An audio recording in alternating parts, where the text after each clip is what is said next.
Di malam hari ini kita akan membahas satu hadis dan memetik pelajaran penting di dalam hadis tersebut, yaitu sebuah hadis yang datang dari sahabat Nabi yang bernama Anas bin Malik. Dan Anas bin Malik radhiyallahu anhu, beliau akan menyampaikan suatu kejadian yang terjadi di zaman Nabi dan beliau menyaksikan kejadian tersebut. Bahkan bukan sekedar beliau menyaksikan, tapi beliau betul-betul menjadi saksi mata yang ada dalam kisah yang akan kita bacakan ini. Dan hadis ini diriwayatkan oleh Imam Al-Bukhari dan Imam Muslim dalam kitab sahih keduanya. Jadi nanti kita bisa melihat, bisa cek di dalam kitab sahih Al-Bukhari dan sahih Muslim untuk keabsahan hadis ini. Itu sebuah hadis yang menceritakan tentang kejadian aneh yang terjadi di zaman Nabi. Bagaimana seorang yang tidak dikenal oleh para sahabat, orang-orang yang tidak menyangka bahwa orang tersebut ada orang yang tidak mengerti tentang fungsi masjid. Kejadian yang sangat aneh yang membuat para sahabat tercengang pada saat itu, yaitu ada seorang dari orang Arab, bukan orang luar Arab, dia orang Arab, tapi disebutkan oleh para ulama dia bukan Arab biasa, tetapi Arabi, seorang yang disebutkan oleh para ulama masakanal badu, orang Arab yang tinggalnya di pedalaman, atau kita bisa menyebutnya sebagai Arab Badui. Ma'asyiral muslimin wal muslimat, disebutkan dalam hadis ini, kata Anas bin Malik, jaa'a a'rabiyun. Suatu ketika, kata beliau, datanglah seorang Arab Badui, orang Arab yang tinggal dari suku pedalaman. Fabala fi ta'ifatil masjid. Dan orang ini kencing di salah satu sudut dari sudut masjid. Dia masuk di masjid Nabi, dalam keadaan di masjid itu sedang ramai Nabi dan para sahabatnya, sedang berkumpul. Kebiasaan Nabi dan para sahabat, mereka bertentangan dengan sebagian masjid yang begitu selesai kegiatan sholat, masjid langsung dikunci. Yang masih mau sholat sunnah pun disuruh keluar. Yang masih mau mengaji di masjid pun disuruh keluar. Ini keliru, ma'asyiral muslimin wal muslimat. Fungsi masjid itu 3 yang disebutkan oleh Nabi. Sesungguhnya masjid itu, kata Nabi, lidzikrillah, untuk zikir, wassalah, untuk salat, wa qiraatul Qur'an, dan untuk membaca Al-Qur'an. Itu fungsinya. Ini ma'asyiral muslimin wal muslimat. Hanya saja memang mengapa beberapa pengurus masjid terkadang mengunci masjid dengan cepat. Terkadang ada orang yang salah memfungsikan masjid. Malah dia enak-enakan tidur di masjid tersebut. Keluar dari fungsi masjid juga kalau seperti ini. Kalau keadaannya seperti ini, ya, yang akan menimbulkan kekotoran di masjid, kekacauan misalnya, ya, maka hal yang seperti ini akan membuat masjid itu menjadi kotor dan bukan termasuk dari memakmurkan masjid. Maka jemaah sekalian, dan dia bukan melakukan 3 fungsi masjid, zikir, sholat, baca Quran, bukan. Tetapi, kata Anas bin Malik, fabala, orang ini malah membuang najis. Dia malah buang air kecil. Ya, kencing di masjid. Dan disebutkan dalam riwayat ini, bahwa dia kencingnya itu di salah satu sudut. Dia bukan kencing di tengah, bukan kencing di pinggir, tapi di sudut masjid. Ini ma'asyiral muslimin wal muslimat. Ini maklumi, masjid Nabi SAW di zaman dahulu itu adalah masjid yang sangat sederhana, ya, yang tidak memiliki atap yang sempurna, sebagaimana masjid kita ini, yang ma'asyiral muslimin wal muslimat, di malam hari tidak ada lenteranya. Dan dari segi lantainya saja, lantainya masih terbuat dari tanah. Tidak seperti dan senyaman apa yang kita rasakan pada saat ini. Tapi coba lihat, orang ini kencing di salah satu sudut. Di dalam riwayat ini nggak disebutkan, ma'asyiral muslimin wal muslimat, apakah dia itu kencing di sudut bagian depan atau bagian belakang, kanan atau kiri. Yang penting kata Anas bin Malik, fabala fi ta'ifatil masjid. Dia kencing di salah satu sudut masjid. Ya kan? Yang jelas perbuatan dia ini membuat para sahabat emosi. Membuat para sahabat marah. Jangankan ya dari kalangan para sahabat yang mereka kesabarannya telah teruji. Ya. Ma'asyiral muslimin dan muslimat, coba bayangkan kalau misalnya terjadi di zaman kita. Kita sedang pengajian begini nih, tiba-tiba datang orang yang nggak dikenal. Kita nggak tahu dia siapa, dan bahkan kita nggak tahu dia itu muslim atau kafir. Tiba-tiba datang, dan dia justru membuat onar di masjid. Pasti kita semuanya akan bersepakat untuk marah dengan orang tersebut. Dan ma'asyiral muslimin dan muslimat, sesuatu yang lumrah.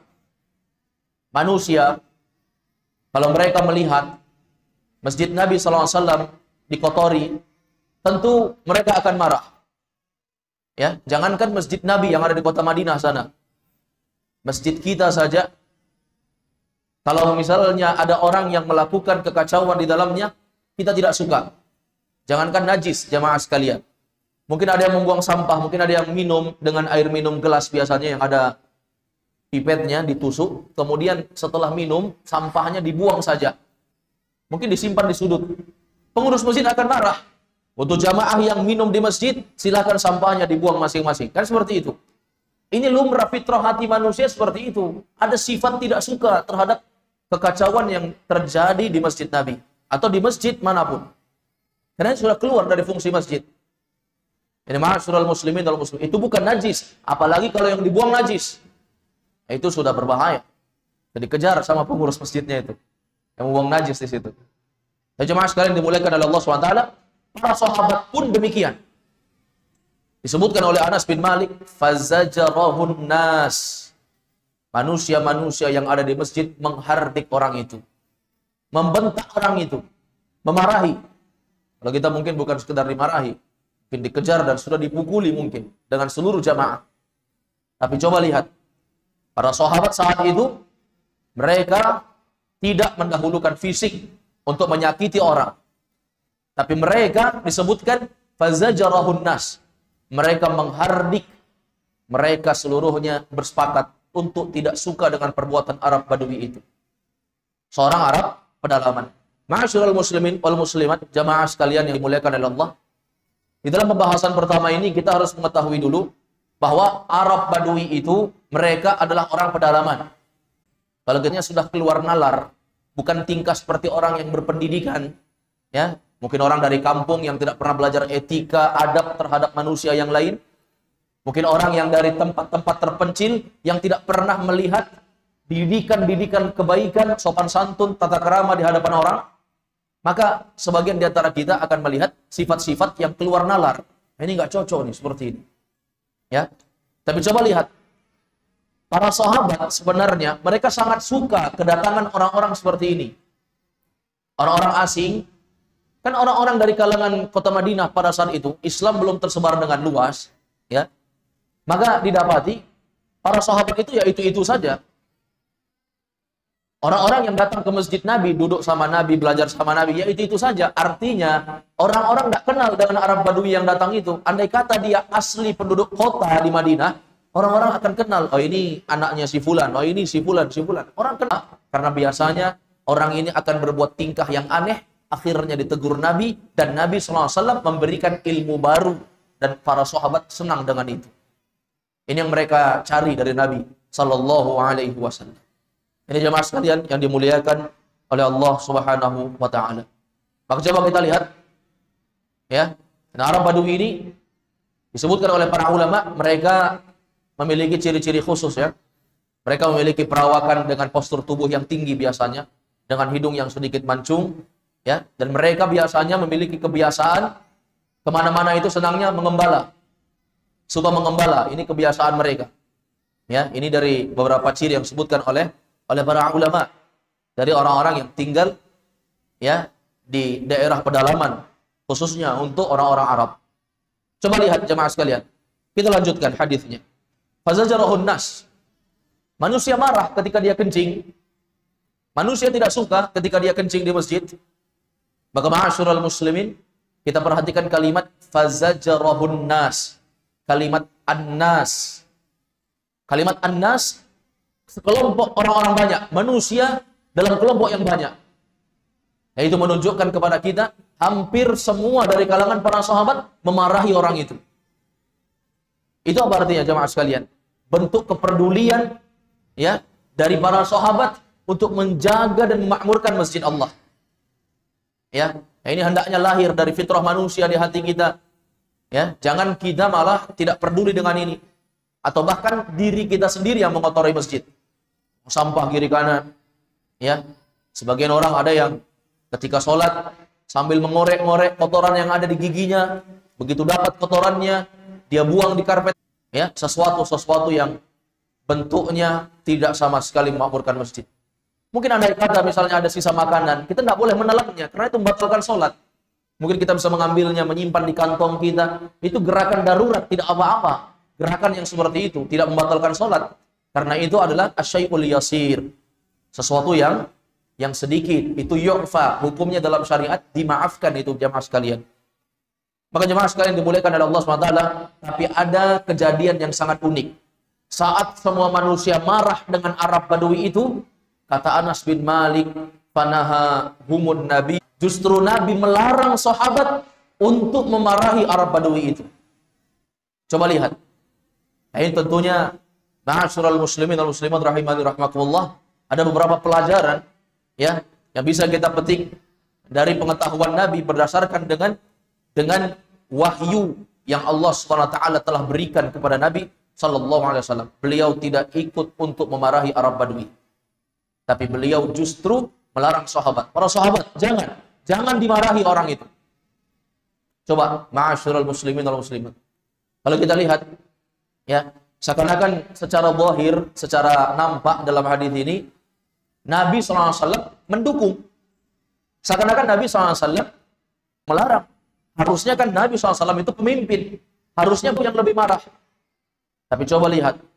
Nabi SAW tidak ikut untuk memarahi, justru melarang para sahabat untuk memarahi orang tersebut.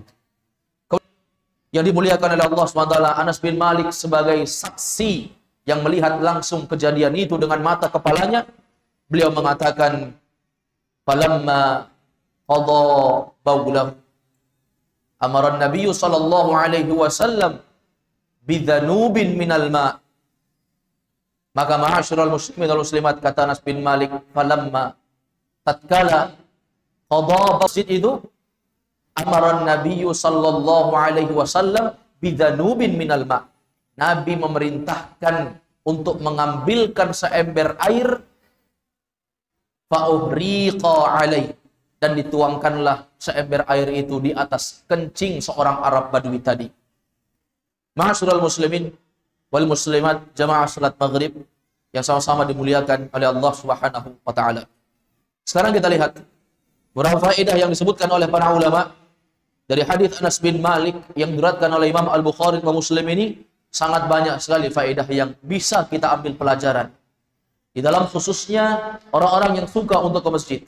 Yang pertama jemaah sekalian, faedah yang bisa kita petik dalam hadis di malam hari ini, yaitu hadis ini menunjukkan kepada kita bahwa air kencing itu hukumnya najis. Air kencing hukumnya najis. Kenapa air kencing hukumnya najis?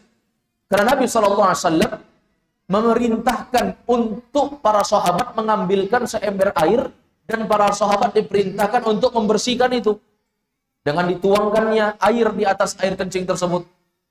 Ini kan artinya najis. Karena najis itu nggak boleh berada tatkala seorang hamba melakukan sholat.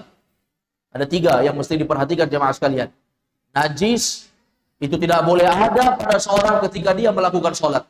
Yang pertama, dia harus perhatikan najis yang ada pada kulit tubuhnya. Ini yang pertama. Najis-najis yang ada pada tangannya, najis pada kakinya, atau mohon maaf, najis yang melekat pada 2 kemaluannya, kubul dan dubur, kemaluan depan dan belakang, itu diperhatikan. Ini ma'asyiral muslimin, kecuali orang yang memang mereka berpenyakit. Ada kan, Bapak sekalian, orang berpenyakit yang dia tidak bisa menahan air kencingnya, otomatis keluar. Ada yang seperti ini, nggak ada rasanya. Maka di awal sholat, dia harus bersihkan. Saat dia sholat, kemudian selesai sholatnya, ternyata selesai sholat, masih ada bekas, masih dia lihat ternyata ada najis yang keluar. Apakah sholatnya sah? Jawabannya sah. Yang penting dia memulai dalam keadaan suci. Yang keluar tidak sengaja dan bukan dari kekuatan untuk mampu dia tahan, maka itu tidak masalah. Itu darurat, dimaafkan dalam syariat. Kecuali kalau memang dia sudah terasa, ini ada yang keluar, tapi dibiarkan, itu batal sholatnya. Ini najis yang pertama. Najis yang melekat pada tubuh, pada kulit manusia. Yang kedua, yang harus diperhatikan, najis yang melekat pada pakaian. Ya, baju koko kita, kalau kita pakai sarung kita, apakah sarung itu sudah dikencingi anak kita? Apakah sarung itu sudah terkena najis yang lain? Ataukah sendal kita, tatkala kita tadi pergi ke masjid, kita pakai sandal, ternyata sandalnya sudah terkena najis dan kita injak. Itu menyebabkan sholat tidak sah di pakaian kita. Atau di kopiah kita, di kolan suah kita, di songkok kita misalnya, di penutup kepala kita. Kita lihat misalnya ternyata itu sudah kotor dan terkena najis. Maka itu diperhatikan jamaah sekalian. Itu yang kedua. Jadi ketiga yang mesti diperhatikan, yaitu najis yang melekat pada tempat yang akan kita gunakan untuk sholat. Kalau di hadis Nabi ini, di mana dia? Yang ketiga kan, tempat yang digunakan untuk sholat. Coba lihat jemaah sekalian. Itu menunjukkan air kencing itu najis, yang mesti dibersihkan. Apa buktinya? Dalilnya, yaitu Rasulullah memerintahkan untuk membersihkan. Andai kata itu bukan najis, para ulama mengatakan Rasulullah tidak akan memerintahkan untuk membersihkannya. Ini jemaah sekalian dimuliakan oleh Allah Subhanahu wa taala. Faedah yang berikutnya yang dapat kita petik dalam hadis ini, bahwa masjid Nabi lantainya adalah tanah dan terbuat dari tanah. Ya, ini bukan sunnah ya. Sunnahnya berarti lantai masjid itu tanah. Karena setiap yang dilakukan Nabi itu sunnah. Tidak semua yang dilakukan Nabi itu sunnah jemaah sekalian. Ini hati-hati.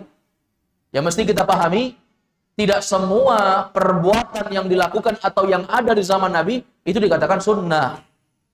Perbuatan Nabi atau apa yang ada di zaman Nabi itu kan banyak. Ada yang berkaitan dengan khususiyah, khusus untuk Nabi. Ada yang berkaitan dengan adat kebiasaan orang setempat, orang-orang Arab misalnya. Ya. Ada yang memang itu adalah sunnah untuk diikuti. Masjid terbuat dari tanah itu bukan sunnah. Sebagaimana salah pahamnya orang-orang zaman sekarang, sebagian kelompok yang mereka mengharamkan untuk membangun masjid dengan tegel. Mungkin bapak-bapak sekalian berselancar di media sosial mendapati pemahaman seperti ini. Masjid Nabi terbuat dari tanah. Bukankah dalam riwayat disebutkan para sahabat sujud, kemudian ketika mereka bangkit, mereka dapati ada bekas tanah menempel di jidat-jidat mereka. Berarti sunnahnya masjid terbuat dari tanah. Kemudian orang-orang yang bangun masjid dari tegel, berbuat masjid dengan keramik, marmer, maka itu adalah bid'ah.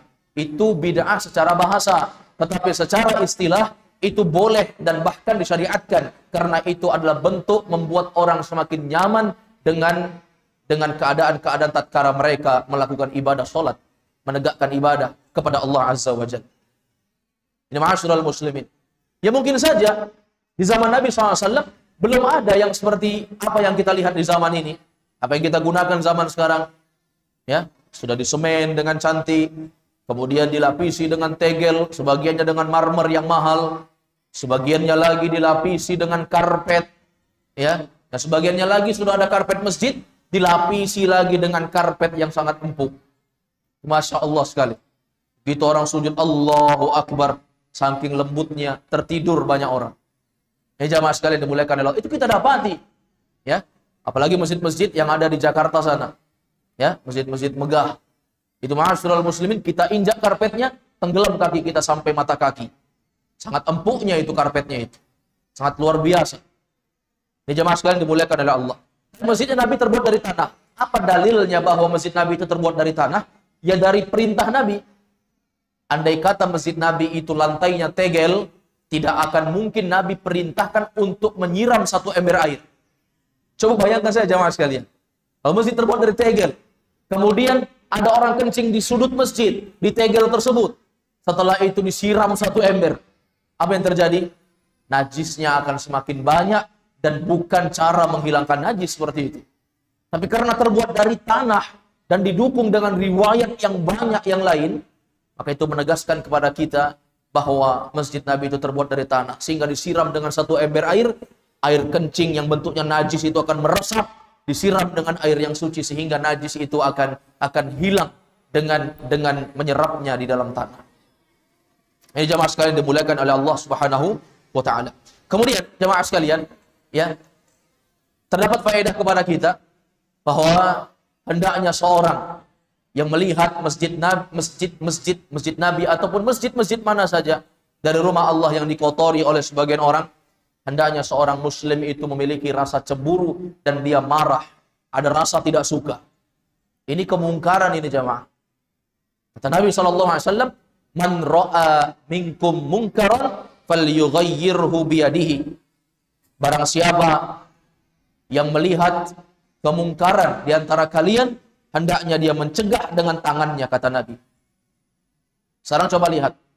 Kita lihat ada orang yang mengotori masjid, atau para sahabat melihat bahwa ada orang Arab Badui, orang yang tidak dikenal, kencing di masjid. Ini kemungkaran. Maka perbuatan yang dilakukan oleh para sahabat itu sebenarnya sudah benar, jemaah sekalian yang dimuliakan oleh Allah. Yaitu apa? Mereka mengingkari. Mereka tidak suka dengan itu. Itu sifat fitrah manusia, nggak perlu diajari. Nggak perlu diajari. Anak kita ke masjid, nah, nanti kalau kamu dapat ada orang mengotori masjid, marahin atau nasihatin. Nggak perlu disampaikan itu. Itu fitrah seorang muslim. Yang sudah ada dalam hatinya yang paling dalam, manusia Allah ciptakan untuk mereka menghormati masjid. Ini jamaah sekalian dimuliakan. Ada orang yang membiarkan orang-orang yang lain untuk terlalaikan mengotori masjid, maka itu adalah orang yang sudah keluar dari fitrah. Dia biarkan saja. Para sahabat itu marah, itu yang fitrah mereka marah. Namanya masjid Nabi dikotori, tempat sholat dikotori. Ini adalah sesuatu yang tidak wajar, bahkan yang dibuang di situ adalah najis. Maka jemaah sekalian, sama-sama dimuliakan oleh Allah Subhanahu wa taala, tinggal pertanyaannya kepada kita, mengapa Rasulullah sallallahu alaihi wasallam tidak ikut marah dan justru Rasulullah malah melarang sahabat untuk marah? Ini jemaah sekalian dimuliakan oleh Allah, pertanyaan besar yang sebenarnya ilmunya sangat luar biasa.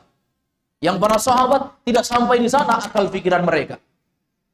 Disebutkan 3 kemungkinan oleh para ulama. Kenapa Rasulullah tidak ikut marah? Bahkan beliau melarang sahabat yang ingin memarahi Arab Badui itu. Yang pertama, jemaah sekalian, disebutkan oleh para ulama bahwa jika seorang yang kencing, yaitu seorang Arab Badui yang sedang buang hajat, kemudian dia langsung dimarahi, langsung dihardik, diteriaki misalnya, maka dari segi ilmu kesehatan itu akan membuat kencingnya akan tertahan dan itu akan menyebabkan penyakit untuk dia. Ini yang pertama. Orang kencing dimarahi. Ya. Kalau kita lihat ya, orang-orang yang tinggal di kebun-kebun biasanya ini, orang kencing di kebunnya orang. Ya kan? Nah, kita dapat ini. Nggak sengaja kita lihat ada orang yang kencing di kebun kita. Kita teriaki, coba lihat dalam keadaan diteriaki, apa yang terjadi? Ya. Orang Makassar bilang, ah, ini mau diondang berang ini, mau dikejar pakai parang. Marah orangnya. Maka coba lihat, begitu orang itu dimarahi secara langsung, apa yang terjadi? Dia akan lari, jamaah sekalian. Begitu dia lari, apa yang terasa? Saat di pertengahan kencing, kemudian kaget, lari, kencingnya terhenti, dia akan merasakan sakit dan itu akan menjadi penyakit untuk dia. Itu yang pertama. Makanya Nabi SAW tidak memarahi dulu. Justru Nabi larang, jangan, biarkan dia kencing sampai selesai. Ini kemungkinan yang pertama yang dijelaskan oleh para ulama. Loh, bukannya kalau dibiarkan itu membiarkan najis? Bukannya kata Nabi, man ra'a minkum munkaran falyughayyirhu biyadihi, fa illam yastati' fa bilisanihi, fa illam yastati' fa biqalbihi. Bukannya Rasulullah mengatakan, barang siapa yang melihat kemungkaran di antara kalian, cegah dengan tangan, kalau nggak mampu cegah dengan lisan, kalau nggak mampu cegah dengan hati, itu adalah selemah-lemah keimanan. Kenapa Nabi biarkan? Jamaah sekalian, memang itu kemungkaran. Tetapi kalau kita mengingkari kemungkaran, kita mau mencegah orang berbuat dosa, tapi akan menimbulkan bahaya dan sesuatu mudarat yang lebih besar, maka hendaknya kita tunda dan kita cegah tatkala kita sudah mampu dan tepat waktunya, baru kita cegah. Jadi bukan bentuknya membiarkan, jamaah sekalian. Kalau membiarkan, Nabi akan biarkan saja, nggak perlu dibersihkan. Tapi buktinya begitu selesai disuruh bersihkan, artinya bukan membiarkan. Jadi jangan suudzon dengan Rasulullah. Jangan buruk sangka dengan Nabi kita. Rasulullah itu ingin menyampaikan sesuatu yang lebih baik daripada apa yang kita ketahui. Maka jemaah sekalian yang dimuliakan oleh Allah Subhanahu wa taala, itu kemungkinan yang pertama. Kemungkinan yang kedua, kata para ulama, ya, bahwa kenapa Nabi melarang para sahabat untuk memarahi Arab Badui itu.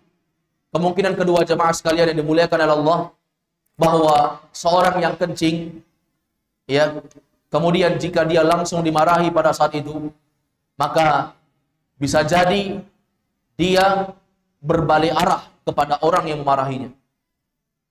Ketika dia berbalik arah, apa yang terjadi? Kelihatan auratnya, Pak. Kelihatan auratnya.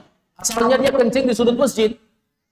Dia kencing di sudut masjid, itu artinya dia faham bahwa nggak boleh memperlihatkan aurat sesama manusia, walaupun sesama jenis.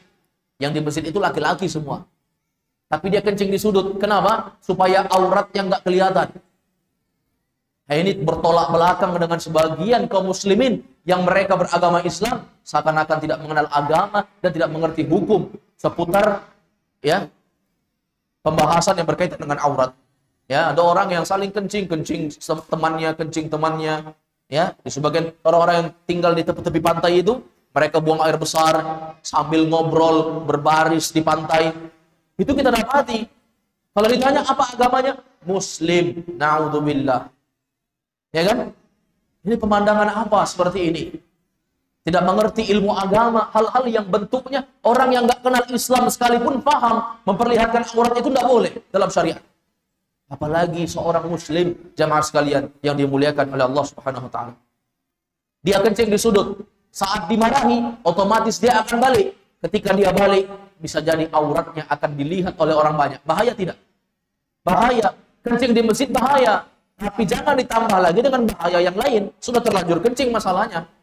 Kan nggak ada perbedaan. Najis yang sedikit dengan najis yang banyak, sama-sama najis. Kan seperti itu. Jadi sudah terlanjur kencing. Kecuali belum kencing, kita langsung marahi. Tapi ini belum, sudah terlanjur kencing. Ini pintarnya Nabi SAW, jemaah sekalian. Dan sampai nanti dia melihat ke orang yang memarahinya, nampak auratnya semua. Yang ketiga, jemaah sekalian.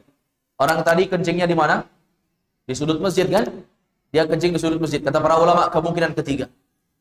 Kalau mereka kata Arab Badui ini langsung dimarahi, maka dia akan berlari. Orang dimarahi lari atau tetap di situ? Berbahaya kalau dia tetap di situ. Yang ada kalau orang dimarahi, karena dia tahu kenapa dimarahi. Artinya dia tahu dia salah. Saya siap salah. Makanya saya lari. Coba lihat. Kenapa Nabi melarang para sahabat untuk memarahi Arab Badui? Kemungkinan ketiga, dia akan kencingnya di sudut. Kalau dia dimarahi, dia akan lari. Dan itu normalnya orang seperti itu. Kalau dia mengetahui saya ini salah, makanya saya dimarahi, saya lari. Itu fitrah manusia kan? Kecuali ada rasa tanggung jawab. Ya, kalau tidak ada rasa tanggung jawab, fitrahnya manusia itu lari. Orang yang nggak maling saja, kalau dia diteriaki maling, dia lari. Padahal bukan maling. Tapi semua orang teriaki dia, kamu maling, kamu mau dikejar orang dengan parang, lari. Fitrahnya manusia seperti itu. Kalau dia lari, apa yang terjadi, Pak? Akan berceceran najisnya. Asalnya hanya di sudut, kalau dia lari semakin banyak dan akan semakin menyebar najisnya. Makanya Nabi melarang, tahan dulu, biar saja. Supaya kalau dia kencing cuma di situ, dan kotor cuma di situ, cuma dia yang lihat auratnya, tidak ada yang melihat auratnya. Coba lihat, ilmu besar dari Nabi SAW yang sama sekali tidak terbetik di hati kita. Bahkan ya para sahabat juga tidak terbetik di hati mereka. Dari mana ilmunya? Dari Allah Azza wa Jalla. Nabi itu nggak pernah berucap kecuali dengan wahyu yang Allah wahyukan. Nabi nggak pernah berucap dengan hawa nafsu. Makanya dalam surah An-Najm Allah sebutkan, "Wa ma yantiqu 'anil hawa in huwa illa wahyun yuha." Rasulullah tidak pernah berucap dengan hawa nafsu, kata Allah. Yang beliau ucapkan itu adalah wahyu yang Allah wahyukan kepada beliau. Itu Nabi sallallahu alaihi wasallam. Kemudian faedah berikutnya jemaah sekalian yang dimuliakan oleh Allah Subhanahu wa taala, yang bisa kita petik dalam hadis ini, ya, bahwasanya akhlak sifat yang mulia dari Rasulullah sallallahu alaihi wasallam, bahwa beliau itu adalah qudwah. Beliau itu adalah uswatun hasanah. Laqad kana lakum fi Rasulillahi uswatun hasanatun liman kana yarjullah. Sungguh adalah di dalam jiwa Rasulullah itu ada suri tauladan yang baik bagi orang-orang yang mengharapkan perjumpaan dengan Allah Subhanahu wa taala. Apa suri tauladan yang baik dari Nabi? Ya tadi, akhlak beliau yang bisa memperkirakan apa kejadiannya kalau kita mengingkari kemungkaran. Ini bertolak belakang dengan kita, Bapak-bapak sekalian. Sebagian kita karena sudah belajar agama terlalu banyak, akhirnya apa? Akhirnya mengharamkan segala sesuatu yang asalnya halal. Akhirnya handphone pun diharamkan. Oh, kenapa handphone haram? Jadi dalamnya banyak tontonan-tontonan yang haram. Anak-anak akan rusak. Akhirnya semua handphone anaknya dia pecahkan, handphone istrinya dia pecahkan. Kemungkaran, kata dia. Memang benar itu kemungkaran. Tapi mengingkarinya perlu ilmu dan butuh menyesuaikan dengan waktu yang tepat. Ini yang penting jamaah sekalian yang dimuliakan oleh Allah Subhanahu wa taala. Nabi menunggu untuk mendapatkan waktu yang sangat tepat. Akhlak Nabi SAW yang sangat luar biasa. Sampai coba lihat jamaah sekalian, Arab Badui ini saking melihat akhlak yang sangat mulia dari Nabi SAW marah kepada para sahabat. Istilahnya kalau kita, dia bombe para sahabat semua. Kenapa? Mau marahi dia. Yang melindungi dia siapa? Nabi saja sallallahu sampai dia berdoa kepada Allah Subhanahu wa taala, "Ya Allah, berikan rahmatmu kepada saya dan Muhammad saja." Ya Allah, berikan kasih sayangmu, rahmatmu ya Allah kepada saya dan Muhammad saja. Wala tarham ma'ana ahada. Jangan berikan rahmatmu kepada selain kami. Coba lihat. Saking marahnya dia dengan sahabat. Dia hanya doakan rahmat untuk siapa? Untuk dirinya dan untuk Nabi SAW. Marah. Ya kita juga seperti itu. Kadang kita tahu kita salah, Pak. Kalau kita sholat, pasang saf miring-miring. Kita pasang saf miring-miring. Akhirnya imam marah. Diusir kita, pergi sana.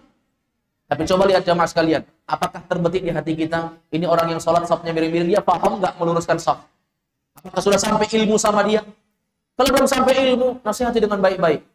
Makanya Nabi, Pak, kalau Nabi memimpin sholat, Nabi nggak langsung takbir. Nabi menghadap ke jamaah dan mengatakan, aqimu sufufakum, tegakkan saf-saf kalian. Di dalam riwayat Nabi menyebutkan, istau wa'tadilu wa tarasu. Lurus, tegakkan, rapatkan. Watarasu, jangan berikan satupun celah untuk masuknya syaitan mengganggu manusia. Dalam riwayat yang disebutkan oleh Nabi SAW, ya, sawu sufufakum, luruskan saf-saf kalian, kata Nabi. Fa inna taswiyatas saf min tamamis shalah. Sesungguhnya meluruskan saf itu merupakan kesempurnaan di dalam sholat.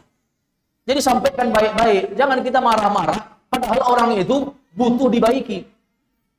Ini jamaah sekalian dimuliakan oleh Allah SWT. Berfaedah juga kepada kita bahwa orang yang marah itu hendaknya dia mengerti keadaan orang yang dimarahi. Nabi, beliau bukan tidak marah, beliau juga membara di hatinya. Masjid dikotori.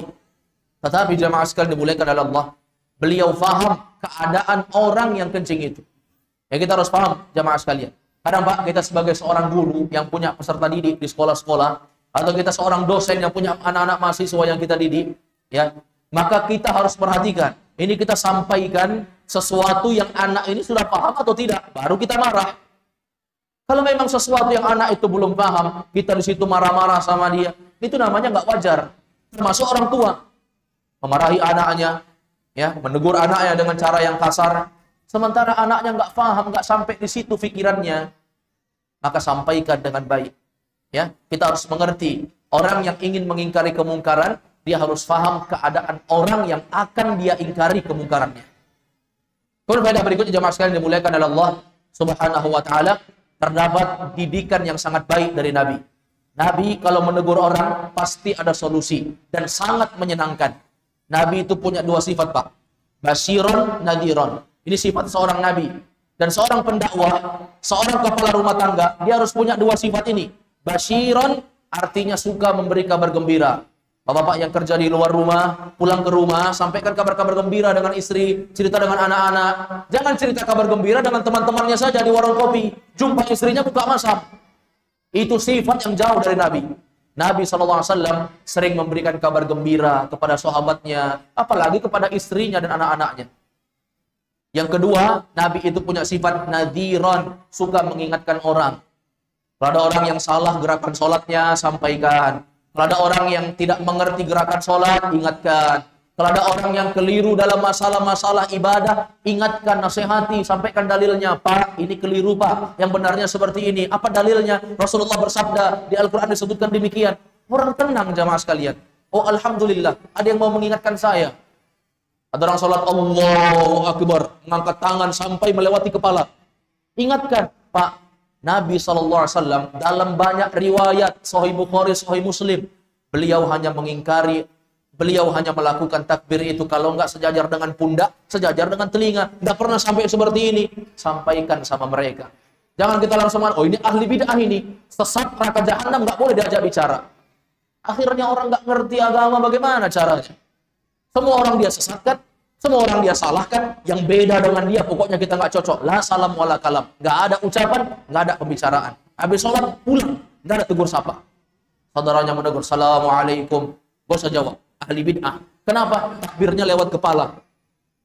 Belum sampai ilmu sama dia. Ada orang cuma ikut-ikutan saja beragama. Ini ma'asyiral muslimin, jamaah sekalian dimuliakan oleh Allah, beragama dengan dalil.